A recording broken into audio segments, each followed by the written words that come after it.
Good day everyone, it's Ed Perduque from EMD Wheels, and today mag-release tayo ng Honda City 1.5 RS CVT transmission with Honda Sensing and 2025 year model. Tapos syempre, Ignite Red. So tara guys, samahan nyo ako, check natin to, then na-release na natin ngayon.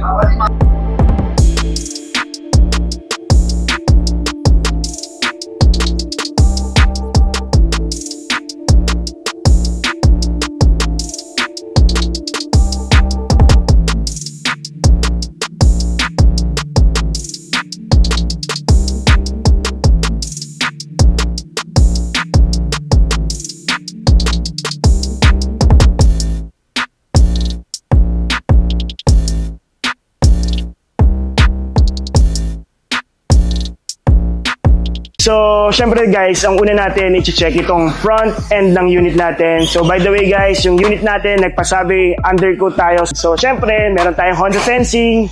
Engine natin, 1.5 liters, CVT transmission. Tapos, yung maganda dyan, meron tayong paddle shifter. Tapos, meron din tayong tinatawag na remote engine start. So, sa key fob natin mamaya, double check natin. LED, high beam, low beam, DRL natin, even sa may signal lights natin. Fog lights natin, LED na. Tapos meron tayong tinatawag na auto headlights and auto high beam and low beam na rin siya. By the way guys, within 2 days, meron na agad siyang ORCR at plaka. So pagdating dito sa size, 16 inches yung mags natin. Tapos 2-tone na rin siya with side skirt, smart entry, nano block na rin yung side mirror natin. Integrated na rin yung side turn lamp natin. Tapos naka-door visor yung kliyente natin. Shark fin antenna tayo. Disc brake yung harap natin. Tapos drum brake yung sa likod natin. May vehicle stability assist tayo, ABS. Dito sa likod, may defogger tayo, third brake light. May ISOFIX din yan sa loob. LED na rin yung mga taillights natin. Reverse camera natin. Tapos yung diffuser natin with reflectorized para mas mukhang sporty siya. Tapos yun, 519 liters yung capacity. So ayun, may umbrella tayo, chain tools, serve tayo natin, nandito na rin. Tapos libre na rin yung 3M natin, mating. Pagdating dito sa may second row, naka-leather seats tayo, tapos black na yung ceiling natin. Meron tayong armrest with cup holder, tapos meron din tayong second row vent, and meron din tayong 12 volt outlet. So may dalawa tayo, so hindi na mag-aagawan sa mga charger. So check natin yung harap. So dito tayo sa loob naman. So syempre meron tayong curtain airbag, side airbags, meron tayong tweeter, chrome handles na yung loob natin. Naka-power fold yung side mirror natin. So may left side naman, meron tayong dito switch ng vehicle stability assist. Dito, switch ng headlights natin with auto, fog lights, and sa signal lights. So check natin. So lahat naman, yan, gumagana naman siya. Syempre, leather na rin yung steering wheel natin with red stitch.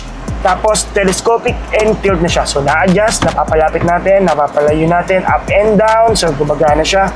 With paddle shifter na rin tayo, gagamitin lang natin while using the S or sport mode. So dito na yan. So pag pinindot natin, boom, yan, may M1 na siya. So pag minus naman, yun, papababay naman natin yung sa gear.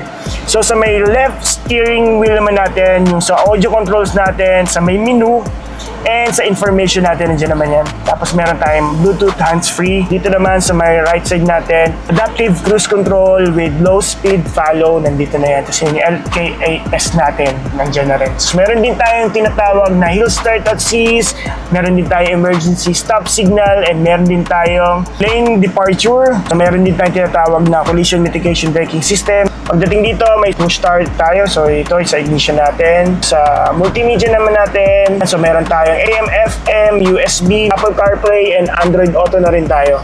So dito naman, ito yung switch ng aircon natin. Meron lang tayong max cool and meron tayong auto climate. So the rest dyan, mamaya discuss natin with the client.